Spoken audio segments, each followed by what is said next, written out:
Avez-vous conscience que la nouvelle loi bioéthique va ouvrir l'ère de l'humain génétiquement modifié? Les conséquences sont vertigineuses. Le projet de loi prévoit en effet d'autoriser la création d'embryons transgéniques. De quoi parle-t-on? L'embryon humain est transgénique à partir du moment où ses gènes sont modifiés, soit en lui insérant des gènes étrangers, soit en lui retirant certains de ses gènes.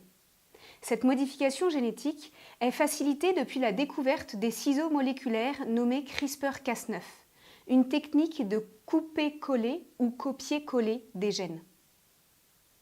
Si cette technique est intéressante et même pourrait être bénéfique pour des personnes nées, elle pose des problèmes majeurs lorsqu'elle est appliquée sur l'embryon humain. Premier problème, l'embryon humain est instrumentalisé pour tester la transformation de l'humain. Or, l'embryon humain est un être humain. Il est le plus jeune membre de notre espèce humaine. On ne peut accepter qu'il devienne un cobaye pour tester, expérimenter les nouvelles techniques scientifiques. On ne peut accepter que l'embryon humain soit modifié génétiquement, que l'on en fasse un humain OGM. Les risques écologiques sur les organismes génétiquement modifiés, que ce soit dans le monde végétal ou dans le monde animal, je pense notamment à l'alerte scientifique sur les moustiques génétiquement modifiés, sont une raison suffisante pour s'opposer à l'humain OGM. On connaît la controverse sur le maïs transgénique. José Bové s'y oppose pour des raisons écologiques et dénonce le marché lucratif des multinationales. Il signe d'ailleurs une tribune avec Jacques Testard dans laquelle il refuse l'humanité génétiquement modifiée. Il dénonce le projet de loi bioéthique qui fait passer l'utilisation de CRISPR-Cas9 de la semence agricole à l'humain. Et il alerte sur la modification irréversible de notre espèce humaine.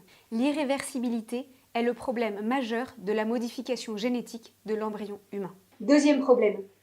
Accepter que l'embryon humain soit génétiquement modifié en laboratoire, c'est accepter la modification du patrimoine génétique de l'humanité. Il faut bien comprendre que quand l'embryon humain est modifié génétiquement, c'est toutes ces cellules qui sont transformées. Il est alors reprogrammé. Et cette reprogrammation affectera sa descendance.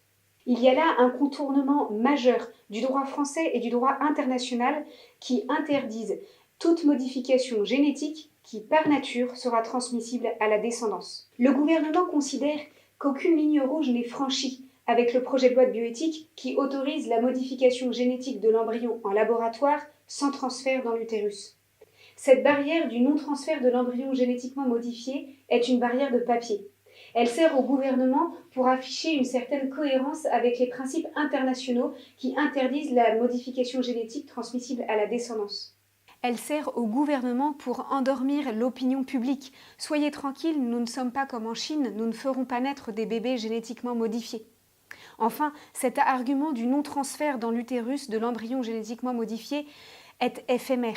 La modification en laboratoire de l'embryon humain prépare l'étape d'après, celle de faire naître des bébés OGM. Il ne faut pas être dupe. Si la loi de bioéthique 2020 légalise la transgression de créer des embryons transgéniques en laboratoire, dans quelques années, c'est de la naissance de bébés OGM dont nous débattrons.